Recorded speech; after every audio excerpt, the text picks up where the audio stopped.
Hi, everybody. It's me, Mrs. Camp. I'm back again, and today I want to talk to you about Play Doh. Now, Play Doh is one of my favorite things to make and play with, and you can make it at home.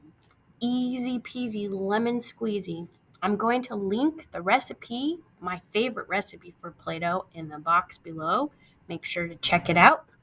And I'm going to give you some tips and tricks about doing this at home. First tip, I have a bowl all ready to go. Now, I got this bowl at the Dollar Tree. Nice big bowl that holds all of my materials. And this is just in the pantry or a cupboard or on the counter where you can get to it easily to make Play-Doh with your kids. All right, I have the recipe. Oh, tried and true recipe in a plastic, one of those plastic sheet protectors, just because we use it so many times. You could laminate it. You could have it on a recipe card. You could just print it out from the link that I'm going to provide below. But that's the recipe, and we just keep that in the bowl. All of the ingredients are here. Some easy things to acquire: salt, flour, cooking oil, and some measuring cups and a tablespoon. Got a half a cup and a cup, right? And a tablespoon. And got those at the Dollar Tree too. All right there. You could even get the ingredients probably at the Dollar Tree as well. You just mix them all up with a little hot water and you've got Play-Doh. But what I want to talk to you today about is adding ingredients to your Play-Doh to make it not just a fine motor experience of playing with the Play-Doh, but a sensory one as well, where we can use our sense of sight and smell and we touch with the Play-Doh. Okay? Now, when you make the Play-Doh without adding any color or anything, it'll just come out kind of beigey. But you can add some things. You can upgrade your Play-Doh by adding some cinnamon, maybe some ground cloves or some allspice. All of these things have delicious smells.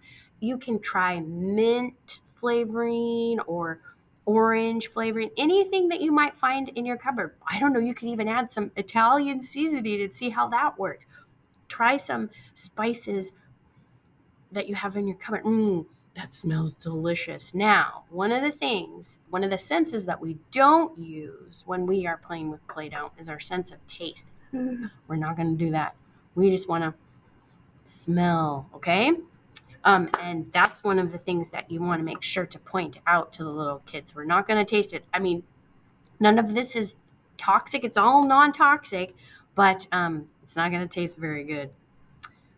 It does smell delicious, and it looks quite nice too. If you put a lot of these spices in it, you can call it gingerbread Play-Doh. If you add some orange food coloring to it, have some food coloring handy, some orange food coloring, and you can have pumpkin pie Play-Doh. But I'm going to show you some Play-Doh that I just made right here. This is, it's kind of pink. Yeah, and it's beautiful and it's got a great texture. This Play-Doh is so much fun to do all sorts of things with.